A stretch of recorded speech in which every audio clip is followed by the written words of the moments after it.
Welcome to episode 10 of the VYPE Recruit Spotlight. I'm your host, Wac, and of course, joining alongside with me are my co-hosts, Jackson and Will. Jackson, I'll start with you first. How you doing today, man? Doing good. Been a busy week with recruiting and some guys moving to different schools. So it's been a crazy week, but doing good. How about you? Doing good as well. Picked myself up a new truck this past weekend. I'll post a picture here, in the post edits for everyone to take a look at. So, nice little weekend for me. Will, I know you have some big news, but let's hold off on that part for just a second. Let's get to that here after you tell us how your week is going. Yeah, pretty good. I've had a chance to talk to a couple guys, really just settle into things. Spring practice is about to start, so nice little calm time for me. Not the same for Jackson right now, though. That is for sure. Well, let's get to your big news for this second. I mean, we kind of teased it a little bit last week about where you went for your visit. Go ahead and just for those that don't follow you on social media, tell everyone kind of the big scoop here about what's a big announcement that you have first, Will. Yeah, I'll be going to the University of Nebraska next year, studying sports media and communication, and there it is. Got my own little commitment graphic, but yeah, extremely excited to start this next chapter, and we're just starting. We're just getting started here. So Hey, I couldn't start not here. make you a graphic, Will, so very excited for you and the University of Nebraska definitely got a very talented individual. So sad to see you leave the state of Texas, but excited to see what you do as you continue your journey in the sports media world. So congratulations, Will. Thank you very much. I'll be back. I promise. I'll be back. back to gain all that experience, come back and take over the state of Texas. I would not be surprised. Let us jump into our kind of news around the state, if you will. So the biggest news, of course, and I think we have to lead with this is David Hicks. He is coming back home to Houston. Going to be playing his senior year at Katy Paetow. Big news, big ramifications all across the state with this one. I'll let whoever wants to kind of take it away first. I'll let someone jump in here. Who wants to jump in first? So I think the biggest news with David Hicks going is he's joining a loaded roster. This is a Katy Paetow team that won state last year. They have Alex Kilgore, Damian Sanford already on the team. They both have plenty of offers at the linebacker position. I think you're going to see Paetow come out and actually be pretty dominant in 6A. You're going to see David Hicks get to go up against Katy, who's always been the dominant team in that district. It's going to be very interesting, big move for him. And Will, I know you got more to say about it. Yeah, big fan of DJ and his father. I got a chance to talk to both of them about a year ago when we were still doing the VYPE podcast. This is a great family. They, had an opportunity to go to Allen, where David Hicks Sr. was the defensive line coach. Now they're coming back home, back to Katy, where he'll be the assistant head coach, and DJ will get to join what I believe is the best defense in all of Texas high school football. You talk about DJ Hicks, Alex Kilgore, Damian Sanford, CJ Johnson. The list will keep going. Logan Thomas in the class of 2024. This is the best defense, definitely in Houston area. I would like to say in all of Texas. Yeah, let's be clear on that. He is going back home because his father got the assistant head coach position at Katy Paetow. For all you conspiracy theorists out there, that is why he's going back. But man, yeah, you talk about a chance to make an immediate impact at the 6A level. I mean, this is a team that was 5A last year, won it all in that very exciting game with College Station. Now they go up to the big leagues, if you will, and they get put right in the Katy's district. That is going to be a game to watch. Circle that one on your calendar if you have not already. And now with the addition of David Hicks, I mean, like you said, that defense was already stacked, and now you're just kind of putting the cherry on top, if you will, of that defense. And that's going to be a defense to watch as the season progresses. Let's jump back to just any other Texas high school football news. I know we might have some other news, maybe not Texas high school football, but Texas high school recruiting, if you will, news. Any other news across the state? I'll jump to Will first. Will, do you have anything else newsworthy for us to cover? Yeah, I was able to talk to Bryce Fusick, actually, in the halls of Strict Jesuit. he said that he's visited a couple schools, SMU, TCU, North Texas, and HBU. He's expecting some offers to come in. The quarterback at Strike Jesuit class of 2023. He's expecting some offers to come in here in the next few weeks, especially once people get to see him in spring ball. And then he's planning on visiting either Tarleton or Sam Houston State in the next few weeks. Jackson, how about you? Any other news from across the state that you want to jump in on? So I've got two things. Actually, one that happened this week. We were able to break it first. Quanell Farquan Jr., formerly at Grand Oaks, transferred to the Woodlands officially on Monday. He's going to join up with Mabry Matoyer, one of the top quarterbacks in the state. The Woodlands is kind of putting together this nice little team right now with also the addition of New Caney running back Arquez Gomez. I expect them to kind of not fall off where they were last year and actually improve offensively. Another note I have is DJ Lagway. He was on a visit at Georgia Tech yesterday. Now he's at Georgia today. He's planning to make his way up and also, I think, visit Clemson as well. So he's kind of on his unofficial visit tour right now, and expect DJ to keep going on these types of visits with him recently be rating a 5-star on 24/7 as well. I do know Harris Sewell of Permian up in the kind of the West Texas area, if you will. I was also at Clemson these past, I think it was this actually week. I think it was actually Tuesday he was there. So, hey, the talent of Texas travels, and yeah, I'm excited to see what you, like I said, DJ, where he goes, and excited to see what, I mean, we talk about Clemson. I mean, who's there right now? Kate Klubnik, and he seems to be fitting right in there from all reports. So, if there's nothing else to report, we can move on to our interview for the week. It looks like from any seeing the objections here. So let's jump to that interview. So that interview this week is going to be with the man himself, right? The man that we just spent half the show talking about so far, David Hicks. So we'll go ahead and just lead us into that. Well, I am joined by who may be the most famous high school football player right now, fresh out of transferring from Allen to Katy Paetow. Welcome onto the show, DJ Hicks. Glad to be here. Yeah, extremely glad to have you, DJ. We talked about a year ago, and a whole lot has changed since then. Let's just start off and kind of describe that journey. When we talked the first time, you were at Morton Ranch. Shortly after that, you transferred to Allen when your father was given a coaching job there. Talk to me about that transition and what your experience at Allen was like. It was a really quick transition to be able to go 4 hours away from home, being able to grow up here and go away from home, basically like remind me of college and stuff. And Allen, had a really fun time at Allen, being able to meet so many new people and the culture and the fans that surround Allen, especially playing in the stadium, and just the culture of Allen is something a lot different. Hopefully everybody can experience that in their high school career, especially if you want to play college football, because the Allen culture is really something special. So, yeah, I mean, you're playing in just about the biggest high school stadium in the world, and you're being coached by a guy that was an SEC head coach in Chad Morris. Yes, what was your relationship with him like? What is it like now?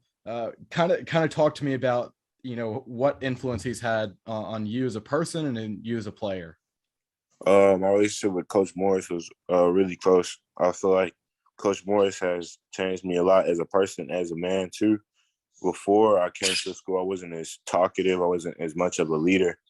And Coach Morris put me in that leadership role to be able to speak up and actually be able to lead my teammates and stuff like that. So Coach Morris has a really big impact on my life, and just a leader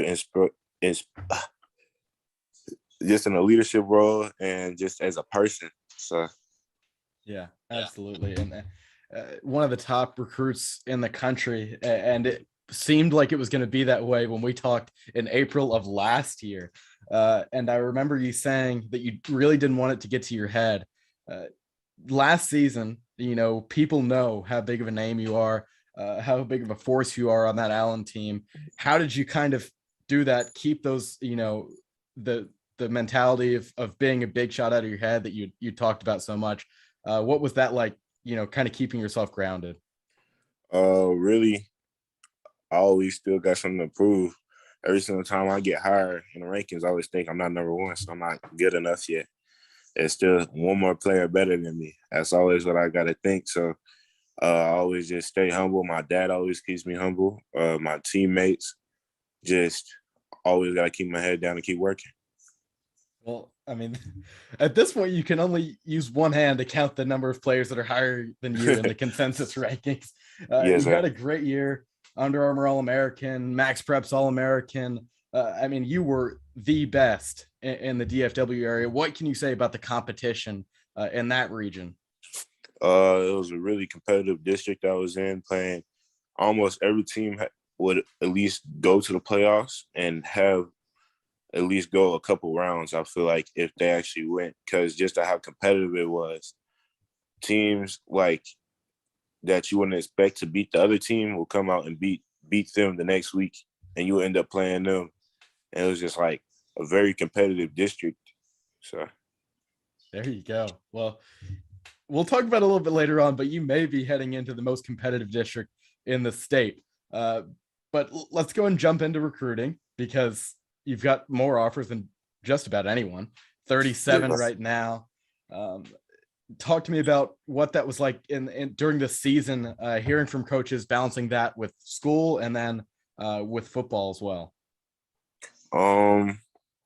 Yeah, I feel like it's always cool to get offers and stuff, but the way I look at it is, I only can choose one. So I really gotta narrow in and look at those schools and do as much as I can to get to learn from every school I get and see what they're about. So that's just one thing.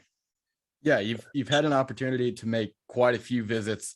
I remember a few weeks ago, maybe a couple months ago at this point, you got a chance to go to Norman at OU, and it seemed like your family developed a great relationship with Brett Venables. What was that like, and what kind of communication are you in with him? I mostly talk to Coach Bates, but I talk to Coach Venables a lot. Coach Venables has called me when I'm at home, just getting my hair done, just talking to my parents and stuff. Like, I feel like me and OU staff have a really good relationship. Yeah, and obviously we've seen what A&M has done with their defensive line haul, getting LB Overton last week. Is that still a team in contention for you? I mean, they are absolutely loaded at your position right now, but are you prepared to still keep them in your plans? Yes, sir. I feel like if you're a competitor, you should always want to go where there's a whole bunch of athletes so you can be able to compete and be better. So there you go. I knew that was going to be your answer, but I think everyone wanted to hear it. You were also at Miami not too long ago. New staff there, almost the same deal as OU. You went up there, with your whole family. I saw the pictures with your dad. What's the situation at Miami right now looking like?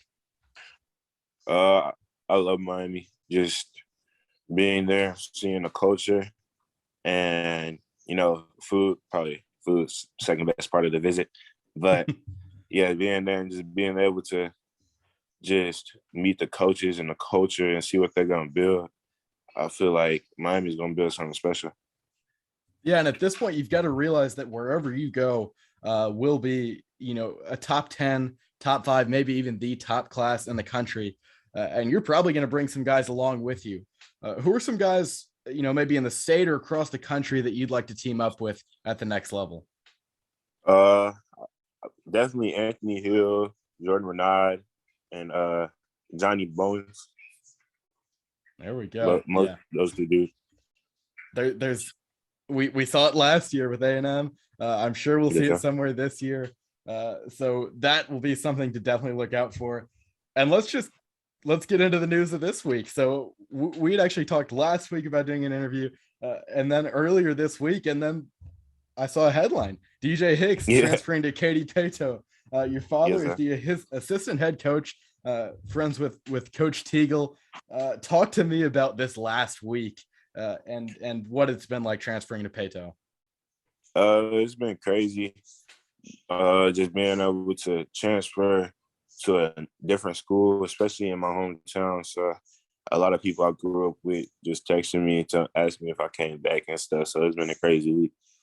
Yeah, so welcome back to the H on Mm-hmm. Tuesday or Wednesday, whenever day that was. Yes, sir. And you're joining some just incredible players, Alex Kilgore, CJ Johnson, Damian Sanford. What's it going to be like teaming up with guys that you've known your whole life? It's going to be pretty cool. Like, me and CJ actually played together in middle school. So we've actually been playing together for a while, and being able to actually meet Kilgore and Woody is pretty cool too. Yeah, and you've got Logan Thomas on the other side. Logan Thomas too. This is going to be just crazy. I'm going to have to make it down to Legacy or Rhodes or wherever you guys are playing week 1 because I know this is going to be an incredible team. They just won a state championship at the 5A level. Now you're playing 6A. You'll be playing Katy. You'll be playing Tompkins. What can you say about this district as a whole? I mean, Morton Ranch, a school that you played for. What can you say about some of the guys in this district that you're looking forward to playing against? Really, I'm looking forward to play all my friends in Tompkins and some of my friends in Morton. Just being able to play against the top talent. Maybe you heard of Seth Davis. I'm ready to play him too. So like that. Absolutely. Yeah. I mean, this district's loaded at defense, but I know there's some guys on offense that you're looking to knock down there, maybe some QBs. But so, they just went to a state championship, like I said. The goal, obviously, this year is another one. You've got a new coach, a new, rusher, and you. What's the mentality at Paetow that you've seen so far? Really, they have a state championship team mentality. Just hard working. It's a player-led team. So I feel like Coach Teagle, he'll really help out the program. Well, DJ, it's been great to talk to you. Always love catching up with you, your father, both you guys, class acts. Happy that you're back in Houston. Yes, glad to see that, you said you came back as a leader, and a more influential guy in the locker room. So can't wait to talk to you soon, and best of luck in the off season. Yes, sir. Well, Will, thanks again, as always, for jumping in and getting us that interview. Always good to see you hop on with these athletes and just get this inside scoop from the source itself. So with that being said, it is time to jump to our final segment of the show. That is our Under the Radar segment, which of course is a segment where we take a look at athletes that are under the radar for one reason or another, whether that's lack of offers or what have you. So with that being said, Jackson, I will turn it over to you first. Who is your under the radar athlete for this week? So my under the radar athlete for this week is actually a kid who I believe shouldn't even be on the under the radar, but it's Ian Flint from Katy Taylor. He's a tight end. He's the number 1 tight end in Texas for the class of 2024. He just got rated as a 3-star, but he's only got one offer. He's only got one offer from UTSA. I expect that to change, and I expect him to keep growing on the offers. He's a 6'5", 230-pound tight end. I got to watch him play with Fury 7-on-7, catching balls from Mabry Matoyer. I expect his offer list to continue. He runs crisp, clean routes. He gets open. He's got great hands. So Ian Flint is my under-the-radar athlete this week. Well, hey, just giving those measurables right there, the Las Vegas Raiders would definitely love him. Well, maybe the old Raiders. Maybe the new Raiders seem to maybe go a different approach, but, the old Al Davis Raiders at least would have loved him. I'll go next. My under the radar, I'm going to stick in Houston with you. He's from the John Cooper School. Vaughn Mckeever, apologies if I get the name wrong. Vaughn Mckeever, class of 2023 quarterback. State champion quarterback. Let's not forget, John Cooper won the SBC 3A state championship. He played in 10 games, 2,545 yards, 61% completion rate, and 454 rushing yards, and 41 total TDs. He's competed in the Elite 11 and has various awards, including some of our awards for Offensive Player of the Year. Almost won Small School Player of the Year, but we lost to Ada, who we know is a powerhouse. So he doesn't have any D1 offers yet, but just kind of waiting for that first one to fall. I think if they can get that first one to fall, you're going to start getting other D1 offers. So while I'm talking, you've probably already seen this on the footage, but you'll see some huddle highlights of him while I'm talking. You've probably already, like I said, seen him. I'll throw him in there. So definitely an under the radar athlete in the city of Houston. Will, who is your under the radar athlete for this week? My under-the-radar athlete this week is Caleb Komolafe from Tompkins. That team has a whole lot of depth. He plays running back and safety. I think he has a whole lot of potential at safety. Schools have already seen it. Army, a couple mid-majors, I believe Tulsa and Memphis have gotten in the mix. This guy is an absolute ball hawk at 6 foot 190. He puts on, he's got a great frame. I really think Komolafe, who was put in the work with Texas Stars and with Justin Allen this year, could be a name to really look out for in the summer and hopefully in the fall for Tompkins. Once again, folks, if you are an athlete or if you know an athlete that you think is under the radar for one reason or another, hit us up in the DMs, hit us up in the comments, send us an email. That's how we found some of these for this week. So definitely let us know if there is an athlete that we should cover in our under the radar spotlight to give them the exposure that they deserve. That being said, that is our show for this week. But of course, before we get out of here, I always like to give my co-hosts a chance to do a little shout outs. Jackson, who are you shouting out this week? I'm going to shout out my brother tomorrow, which will be when this airs. He's getting his ring from Texas A&M. I will be there to celebrate with him. Congratulations, Mason. Very proud of you. Will, who are we shouting out this week? Shout out to the Hicks family for always keeping me involved. And shout out to Roy Thomas Jenkins, the same thing. He'll be visiting some camps in the summer, and we'll have some more official news on that next week. And shout out to you guys, especially you, Josh, for cooking up that edit. Hey, it's what I do. And once I saw you commit, I was like, I got to do it for my man, Will. So I'm going to shout out you, of course, for getting into Nebraska. Big congrats there. And I just know you're going to do some great things there. I also shout out to, what I feel, and y'all can jump in here with this take if you want, what I feel was a very great weekend of kind of sports and sports entertainment, if you will. You had the final, you had UConn and South Carolina with an absolute classic in the women's championship game. You had North Carolina and Kansas with an absolute masterpiece of a game, with Kansas coming back from 15 to take the crown and have the Big 12 go back-to-back in championships. And then, of course, I say sports entertainment because WrestleMania was this past weekend, and I personally enjoyed it. I mean, WWE has kind of dipped a little bit, especially with AEW, but man, I thought WrestleMania as a whole was just stupendous, and I love the 2-night approach for WrestleMania. Will, I think if I'm not mistaken, you are a wrestling fan. Did you get to watch WrestleMania? I sure did. I actually went up to Dallas for the day on Saturday. Wait, were you there? I was. I gotta jump in here. How was that? Was that just a great experience? Had you been to WrestleMania before? I had been before, but didn't plan on going this year. Opportunity came, and I had a great time. Well, you got to see the last match of, hey, people always say that, right? But you potentially got to see the last match of Stone Cold Steve Austin, and it was a lot better than probably people anticipated. So, with that being said, I'm going to end it there. I don't want to get too much in the weeds when it comes to wrestling because I could talk all day about wrestling. So, with that being said, thank you again for joining us for another episode of VYPE Recruit Spotlight. That was our 10th episode, guys. So we made it 10 weeks already. I can't wait to do many more with you guys. So until next week, I'm Wac. That's Jackson and Will, and we'll see you at the games.